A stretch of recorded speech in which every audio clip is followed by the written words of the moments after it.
He lights a cigarette in the pouring rain just to look like a total badass, but it dies the second he reaches the saloon doors. He had no choice but to ask a passerby for a light, then asked where the wanted man was sitting in the saloon.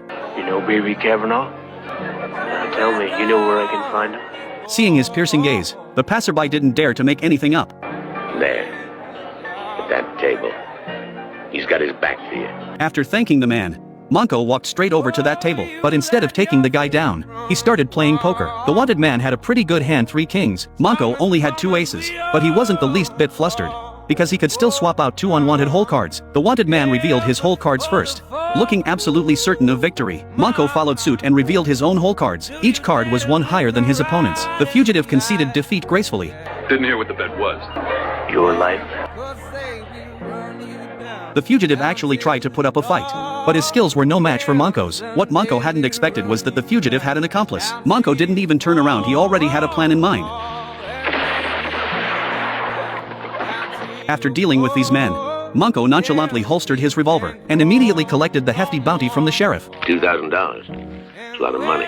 Takes me 3 years to earn it. Tell me, isn't the sheriff supposed to be courageous, loyal? In Monko's eyes, $2,000 was a massive fortune for anyone. The reason the small town was overrun with criminals was inextricably linked to the sheriff's dereliction of duty. Although Monko was a bounty hunter, he had a clear set of moral standards deep down. He then rode off on his horse toward the next town to see if there were any new jobs. Monko was lucky as soon as he arrived. He spotted a $10,000 wanted poster. The fugitive could be captured dead or alive. He guessed this wanted man was no ordinary criminal and would certainly not be subdued anytime soon, so he decided to find an inn in town to stay at first. Just then, a boy approached him and recommended an inn. The one next door was not only cheap and cockroach-free, but more importantly, it had a beautiful landlady. After hearing this, Monko decided on that inn. When he arrived at the front desk, he wasn't actually interested in her looks, but the landlady was extremely attentive to him. He asked the owner for a top-tier suite. The owner said there was only one, but it was already occupied. I'll see to it. Soon, that guest hurried downstairs to check out, and just like that, Monko got to stay in the luxury suite. The guy named Indio on the wanted poster was notorious. Killing people was as easy for him as slicing melons. What was even more dangerous was that he'd gathered a gang of desperados, intending to raid the town's bank outright. To scout out the town's security measures and routes,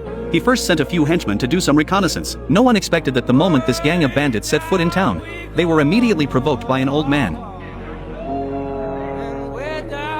The bandits were used to running roughshod over others. They were the ones who always bullied people. They'd never been met with such contempt. The hunchbacked man in the group flew into a rage and was about to draw his gun and shoot the old man on the spot. Luckily, his accomplices held him back, preventing a shootout, since they still needed to gather intelligence. The group had no choice but to swallow their anger and slip away. However, Monko had witnessed everything. He knew full well that the old man had an overwhelming presence. His skills were certainly no less than his own. He must have been after the bounty too. Monko didn't want the bounty split among others. If he went head-to-head with him, he'd surely come out on the losing end. So he turned to an old veteran in town to find out more about his rival. The old man told him this man was Colonel Douglas, once widely recognized as the top sharpshooter in the Carolinas. He'd fought in countless tough battles, and was a veteran hero whom everyone admired back in the day. After hearing this, Monko knew deep down that his chances of claiming this bounty were slim. Yet, he felt a strange sense of joy at having met a kindred spirit. After all, two masters always want to test their skills against each other. Monko immediately came up with a plan. He deliberately had the waiter lure the colonel out of the saloon, while he positioned himself at the saloon door to block his path. In an instant, the atmosphere grew so tense it was suffocating. The slightest disturbance could spark a shootout, and the waiter caught in the middle was in a terrible bind. Take it back. Take it to the station. Go inside. Station. With only the two of them left in the room, their eyes locked, Monko stepped on the tip of the colonel's shoe first. The colonel retaliated immediately by stepping on Monko's in return. It was a contest to see who would lose their temper first. Monko, lacking patience, couldn't hold back and struck first. The colonel bent down to pick up his hat. Monko raised his hand and fired a shot, knocking the hat away. The colonel wasn't giving up and reached for it again. Monko's gun seemed to have eyes of its own. Every time the colonel's hand touched the hat, it was knocked away by another bullet. This wasn't just a display of marksmanship, it was a warning. Be sensible and withdraw from this bounty hunt on your own. Monko ran out of ammo and quickly reloaded, but his gaze remained fixed on his opponent. Unexpectedly, the colonel suddenly struck back.